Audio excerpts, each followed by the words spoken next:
What makes a good Monster Hunter fight? With such a broad topic, trying to answer that question seems rather challenging when you look at the gigantic roster of a franchise and all of the mechanics that got explored in each game. Nurga, Basil, Seregios, Odogaron, Lunagaron, Zinogre, Rajang, Deviljho, Velkhana, Teostra, Glavenus, Lagiacrus, and so many more! There's over 200 monsters in the main series alone, and considering how every incarnation of a given monster changes wildly between games, we'll be mainly focusing on the 5th and currently latest generation of Monster Hunter, with a big emphasis on Monster Hunter World specifically.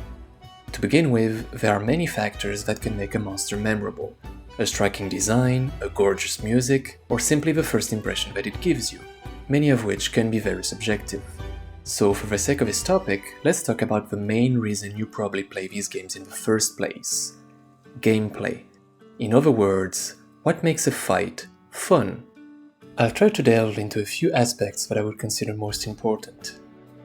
One of the first arguments that comes to mind is being rewarded from learning the fight. The more you pay attention, the more familiar you will be with the logic that dictates a monster's behavior. Rathalos always fireballs when enraged, Raytheon tends to do 2 tail flips instead of 1 when she's enraged, and the list goes on. If the monster's moveset was completely random, regardless of your own actions and positioning, I believe the fights would be a lot less interesting in these games, since it also gives you some leverage to control the pace of a fight. If you can predict how long it takes for a monster to attack you and where it's gonna hit, maybe you can take cover, drink a potion, set up a trap, sharpen, or attack safely. Better yet, getting a feeling of when you should stagger a monster is very satisfying. Staggers occur once you deal a given amount of damage to a monster's body part, and depending on where you hit, the monster might simply flinch or topple on the ground for a few seconds. Tired of Tigrex running around? Target the front legs and he will fall over. Tired of Rathalos flying around? Focus on his face and knock him out of the sky. By itself, the existence of staggers gives an extra level of depth to the combat and makes the player more actively involved. You're not just on the receiving end, taking turns with the monster and waiting for it to attack you. If you want to, you can take the lead, decide when to take risks, or even trade some hits in order to create an opportunity for more damage. Every stagger, every part break, every knockdown, every time that you, the player, take control of the fight feels like a small step that brings you closer to victory. Animations, timing, and hitboxes. Moves that are well telegraphed with clean hitboxes and timings are obviously better to deal with. Delays are counterintuitive, since you're essentially fighting against your own instincts. When you see an incoming attack, you don't expect it to freeze or slow down out of nowhere. This can be fun if it's the unique trait of one monster, for example. But I feel many monsters in Rise share this issue, as if they could read your inputs and change their timing. I think movements that somehow look more natural, where the monster is not holding back for no reason, work in the game's favor. Technically, you could argue that even as the player, you can do such things, but not to an excessive extent. After an attack, there is a short window where your character is still ready for your input. You can dodge to cancel some of the recovery animation, or you can purposely wait until the very end of the animation before doing your next input.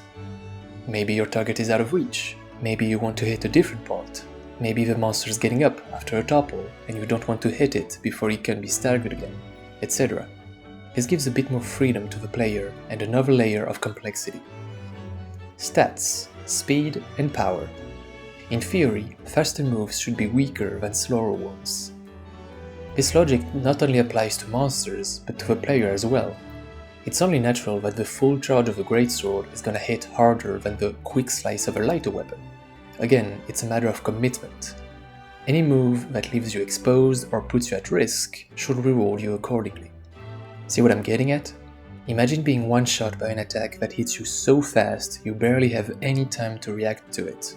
Introducing Arch-Tempered Nergigante, notoriously known for his infamous Pepegas Slam. This one move deals high damage, can be used to cancel out seemingly any other attack, and can be chained pretty much as many times as he wants.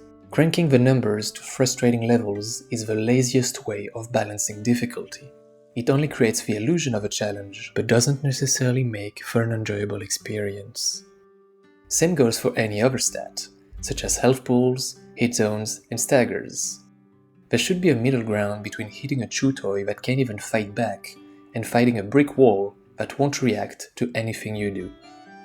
The notion of difficulty is of course very subjective, even more so in Monster Hunter, where all weapons classes have their own limitations and benefits.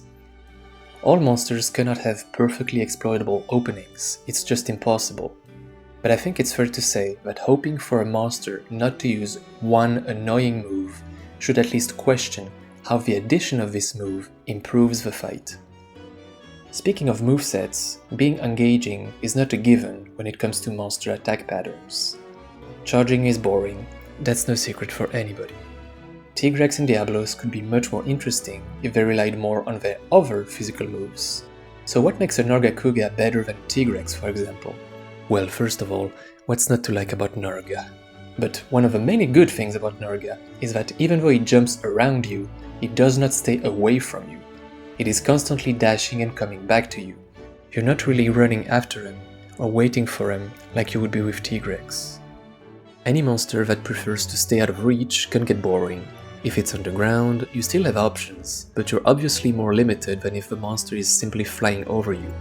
It's almost ridiculous how little time Black Diablos can spend on the ground when she pops out for a split second, only to go back down immediately. To wrap things up, I'll pick a few monsters, good or bad, that I think summarize nearly everything we mentioned. Since I don't want to end on a negative, I would like to get the worst out of the way first. Lunastra. High speed, high HP, and terrible hit zones do not make for a great combination. Her entire moveset revolves around high damage AoEs that will ignite her blue puddles of fire, causing both life drain and wind pressure. There are plenty other Elder Dragons that use similar mechanics of casting large areas of attack in their environment, such as the Powder Clouds of Teostra, the Water Puddles of Namiel, the Thunderstrikes of Kirin, or the Ice Puddles of Velkhana. But unlike Velkhana, which we will discuss in a moment, Lunastra barely does anything else than that. She's only designed to burn your health down. I think the only redeeming quality of boring fights like these is when you're finally able to lock them down and ignore all of the nonsense they would otherwise throw at you. Luckily, these are only the few bad exceptions that deviate from the rest. So let's move on to the better ones, shall we? Any mechanic that rewards the player adds even more depth in how you approach a fight. Monster Hunter World has several examples of this, and Nergigante is probably the best contender. The spikes on his forearms, wings, head, and tail grow stronger and tougher the longer he fights you. When they are still white, the spikes have very generous hit zones, and Nergigante will topple every time you break them. If you don't take care of them quickly, they will eventually turn black, at which point he will dive bomb you and reset the cycle. Your attacks will not only bounce off the black spikes, but will also deal very little damage, which is yet another reason why you should be just as aggressive as he is. Even in his basic form, Nergigante impersonates the spirit of Monster Hunter. When you fight him for the first time and know nothing about him, he will toss you around, but once you figure out how his fight works, he goes down. His variant follows a very similar pattern, but for different reasons, since it mainly focuses on super telegraphed attacks. The arm that he raises will be the side that he lands on, unless he lifts both hands, in which case he will slam his spikes straight in front of him. Even if his roar catches you, you will still have enough time to safely move away from the impact and damage his exposed side. Having earplugs or any other way to either block or parry his roar will also give you some time to damage him before he jumps. Breaking his white spikes mid-animation will not result in a topple. His new metallic spikes greatly increase the radius of his attacks and add an extra burst effect to them, which can be very deadly. It's quite interesting how a similar concept can take very different forms. And both versions of Nergigante represent some of the better fights that the game has to offer. There are many other good monsters though, so let's take a look at the second flagship of the game. Velkhana's design is absolutely brilliant. Velkana is a remarkable fighter that will reward you for playing offensively, but also punish you if you get greedy. She's aggressive, nimble, but not overtuned. She will fight both on the ground and in the air. She can freely switch between the two, but will usually not stay in the air for too long. Her attacks have clear tails and tight hitboxes. Take the rings of ice that she summons, for example. The safest way to react would be to move away from them, but if you move inward with the right timing, you will be able to land some hits on her. Even her falling icicles or her unblockable freezing pull attack have a distinct audio and visual indication. In addition to her physical attacks, she will spread large clouds of frost around her that will interact with her attacks. If she breathes ice into them, she will create tall pillars in these areas. If you get overwhelmed, she will block you between walls of ice and keep on casting breath attacks that will probably be the end of you. Her ice armor covers several parts of the body, but once you break enough of them, a special topple animation will play, even if it happens in the middle of a regular topple. If you don't, she might cast a powerful AoE attack that will consume her armor in the process. The tricky thing about her, at least to me, is when she makes the floor slippery and creates ledges. Anything that either makes you lose control of your movement or interrupts you is extremely dangerous in a game so heavily dependent on positioning. If you played any Monster Hunter game with ledges or slopes, you definitely experienced it yourself. Ledges will cancel your dodge rolls, and slopes will force you into a very specific sliding animation, which main benefit for you is to get a mount. Any time you spend in the air leaves you exposed to damage though. Unlike Lunastra, Velkana has a variety of moves and will constantly try to trick you or catch you off guard. She will perform 2 tail stabs in her regular state, 3 when she's enraged, and will end this combo in 3 different ways, but you will always have just enough time to tell what's coming.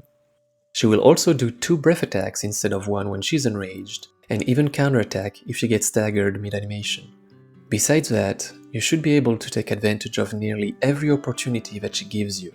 Overall, I think Velkana really delivers in what she was intended to be, and because she does not rely on a single gimmick, it is quite refreshing to see such a unique moveset on a monster that shares the same familiar frame as many other Elder Dragons. To conclude on this topic, I would like to finish with the flagship couples of the series, Gold Raytheon and Silver Rathalos. The Metal Rafts have seen massive improvements in World. I cannot stress enough how fun they are now. No matter where you are, they're always on you. But unlike past games, they don't stay out of range for too long. They're quick on the ground, they're quick in the air, and despite having enhanced movesets when they're flying, it's also the best moment for you to attack them, since a dunk will last longer than a regular topple on the ground. Silver Rathalos used to be so uninteresting, always in the air, using instant homing attacks and fireballs, and look how it is now.